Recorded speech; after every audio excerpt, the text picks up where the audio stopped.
नमस्कार. संविधान डोक्यावर पण विचार पायाखाली. डॉक्टर बाबासाहेबांचा फोटो आहे पण बाबासाहेबांचे विचार नाही. अशांना येणाऱ्या प्रजासत्ताक दिनाच्या शुभेच्छा देतो.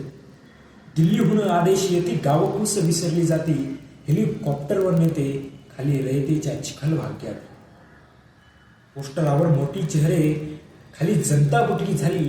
लोकशाहीच्या नावावर खुर्ची मात्र देव झाली. तुका म्हणे सावध व्हारे, नावावर भुलू नका. काम पहा, प्रश्न विचारा, नाहीतर पुढची 5 वर्षे लढू नका. आज निवडणूक आली की देशभक्ती उकळते, घोषणांचा पाऊस पडतो, पण निकाल लागला की ही लोकशाही ICU मध्ये जाते.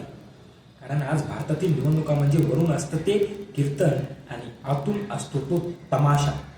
आज व्यासपीठावर मोठमोठी भाषणं, प्रामाणिकपणा, नीती, विकासाचं मधापेक्षाही गोड कीर्तन केलं जातं. पण मतपेटीत पडतात जनतेच्या प्रश्नांची चेष्टा सुरू होते. मी अनिकेत शंकरराव ढवळे. आज इथं मी फक्त बोलायला आलो नाही तर असुविधाजनक सत्य मांडायला. आज इथं विचारांना चटके देणाऱ्या वक्तृत्व स्पर्धेचं आयोजन करणाऱ्या प्रबोधन बहुउद्देशीय संस्थेचं प्रथमतः मनापासून आभार मानतो. कारण आज सत्य बोलायला व्यासपीठ मिळणं ही सुद्धा लोकशाहीतील एक मोठी लढाई आहे. आणि ती लढाई लढण्याची संधी तुम्ही आम्हाला दिली, त्याबद्दल तुमचे आभार नाही, कौतुक केले पाहिजे. माझा विषय आहे भारतातील निवडणुका, वरून कीर्तन आतून तमाशा. हा विषय केवळ राजकारणावर टीका नाही तर आपल्या डोळ्यासमोर चाललेल्या नाटकाचा पर्दाफाश. आज राजकारणावर सत्य परिस्थिती पाहता आज सगळेच नेते पवित्र असतील आणि सगळ्याच घोषणा सच्च्या असतील आणि सगळीच विकास कामं यशस्वी असतील, तरी अजूनही हा देश प्रश्नांनी का भरलेला आहे. डॉक्टर बाबासाहेब आंबेडकर म्हणतात, लोकशाही केवळ मतदानाचा हक्क नाही तर तो हक्क समजून घेणारी जबाबदार जनता होय. पण आज निवडणूक प्रश्न बघता आपण मतदान करतोय की भावनांवर सही करतोय. आज निवडणूक आली की मंचावर मोठमोठी भाषणं, हातात संविधान, तोंडात विकास आणि डोळ्यात फक्त सत्ता. मंदिर, मस्जिद, जात, धर्म, भाषा या सगळ्यांचा वापर केला जातो. पण माझ्या शेतकऱ्याच्या घामावर, माझ्या तरुणाचं भविष्य आणि स्त्रीची सुरक्षितता हे मुद्दे भाषणात फक्त शोभेपुरते. कारण आज वरून कीर्तन चालू असतं आणि हातून असतो तो तमाशा. कारण आज जनतेचे प्रश्न फाईलमध्ये धूळ खातात. निवडणूक आली की जनतेचे प्रश्न फाईलमध्ये धूळ खातात.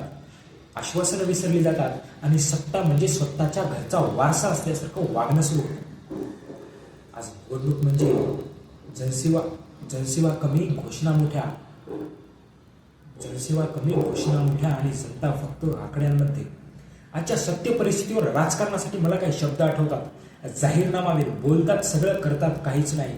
भावना भक्षक, जनतेच्या भावना खाऊन निवडून आलेले लोकशाहीचे स्टंटमॅन. धोका जनतेला, फायदा स्वतःला. आणि मतदान व्यापारी, मतं विकत घेणारे आणि विकणारे. संत तुकाराम महाराज म्हणतात, मुखी नाम हाती काम, तेव्हाच होई जनकल्याण. पण आजची राजकारणी मुखी भाषण, हातात माईक आणि काम ते पुढच्या निवडणुकीनंतर पाहू. संविधानातील अनुच्छेद आपल्याला काय सांगतात? क्रमांक 1, अनुच्छेद 14, समानतेचा अधिकार, इक्वॅलिटी बिफोर लॉ. आज प्रत्येक नागरिकाला समानतेचा अधिकार आहे. पण आज खरंच निवडणुकीनंतर प्रश्न पाहता, कायदा हा सगळ्यांसाठी खरंच समान आहे का की फक्त तो सामान्य नागरिकांसाठी कडक असतो? आज वरून कीर्तन असतं समानतेचं, पण आतून तमाशा ताकदवानांसाठी सूट. क्रमांक 2, अनुच्छेद 19, अभिव्यक्ती स्वातंत्र्य, freedom of speech and expression. पण आज प्रश्न विचारला की टीका केली की लगेच शिक्का बसतो देशद्रोही. मग सांगा, स्वातंत्र्य हे केवळ शब्द नाही की फक्त घोषणेतला शब्द? क्रमांक 3, अनुच्छेद 326, राईट टू व्होट. आज प्रत्येक नागरिकाला मतदानाचा अधिकार आहे आणि तो अधिकार संविधानानं दिलेला आहे. मतदान फक्त उपकार नाही तर तो संविधानानं दिलेला हक्क आहे. आणि तो हक्क फक्त दारू, पैशावर आणि भाषणाला विकला गेला तर लोकशाही टिकेल का? क्रमांक 4, अनुच्छेद 21 म्हणतो, right to life and dignity. आज प्रत्येकाला सन्मानाने जगण्याचा अधिकार आहे. मग सांगा, शेतकरी आत्महत्या करतो, तरुण बेरोजगार फिरतो आणि स्त्री असुरक्षित राहते, मग हा अधिकार कुठे हरवतो? क्रमांक 5, अनुच्छेद 15, नो डिस्क्रिमिनेशन. जात, धर्म, लिंग, भाषा यावर भेदभाव करता येणार नाही. पण आज हीच धर्म, हाच जात आणि हीच भाषा मतांसाठी वापरली जाते, मग सांगा ही लोकशाही वृत्ती तरी काय? क्रमांक 6 अनुच्छेद 51 हे सांगतो मूलभूत कर्तव्य फंडामेंटल ड्युटीज. आज प्रत्येक नागरिकाला मूलभूत कर्तव्य बजावण्याचा हक्क आहे आणि प्रत्येकानं फक्त हक्क मागून चालत नाही तर कर्तव्यही पार पाडावी लागतात. चुकीला विरोध करणं आणि हाच खरा देशप्रेमाचा मार्ग आहे. आज संविधान फक्त हातात राहिलं आणि लोकशाही तमाशा बनली तर लोकशाही टिकणार नाही, फक्त सत्ताधीश टिकतील. म्हणून आज आपण मतदान हे फक्त मतदान केलं नाही पाहिजे तर शहाणेपणाने मतदान केलं पाहिजे. छत्रपती शिवाजी महाराज म्हणतात राज्य हे केवळ स्वतःसाठी नव्हे तर ते रयतेसाठी असतं. पण आजचे महाराजांनी त्या काळी राज्य केलं पण स्वतःसाठी नाही तर रयतेसाठी, मावळ्यांसाठी. पण आजचे राज्यकर्ते स्वतःला विचारतील का की हे राज्य माझ्यासाठी आहे की जनतेसाठी? आज भारतात तरुण बेरोजगार आहे, शेतकरी कर्जात आहे आणि स्त्री भीतीत आहे आणि जनता सोशल मीडियावर भांडण्यात व्यस्त आहे. तरीही नेते म्हणतात सगळं ठीक आहे. मग सगळं ठीक आहे तर जनता इतकी अस्वस्थ काय? डॉक्टर बाबासाहेब आंबेडकरांनी त्या काळा इशारा दिला होता, जर राजकीय लोकशाही टिकवायची असेल तर आर्थिक आणि सामाजिक लोकशाही टिकवावी लागेल, आणावी लागेल, नाहीतर लोकशाही राहील पण लोक गायब होतील. माझ्या बांधवांनो, मतदान हे दारू पैशावर विकण्याचा सण नाही, जात धर्म पाहण्याचा खेळ नाही. मतदान हे आपल्या आणि आपल्या भविष्याच्या पिढीवर सही. माझ्या बांधवांनो, वरून कीर्तन चालू आहे देशभक्तीची, प्रामाणिकपणाची गोड गोष्ट, पण आतून तमाशा चालतो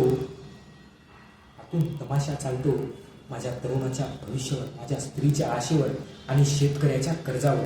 म्हणून आज आपण फक्त टाळ्या वाजवणारी जनता राहिलो तर उद्या आपल्याच भविष्यावर सत्ता हसत राहील. म्हणून तर उठा, प्रश्न विचारा, भावनांना बळी पडू नका, तर मतदान करा, पण शहाणेपणाने मतदान करा. जाता जाता एवढंच बोलतो, जो नेता प्रश्न विचारण्याला घाबरतो तो नेता देश चालवू शकत नाही आणि जो मतदार प्रश्न विचारत नाही तो आपल्या भविष्याचा घातक ठरतो. इथेच माझ्या शब्दांना विराम देतो. नकळत काही चुकलं असेल तर माफी मागतो.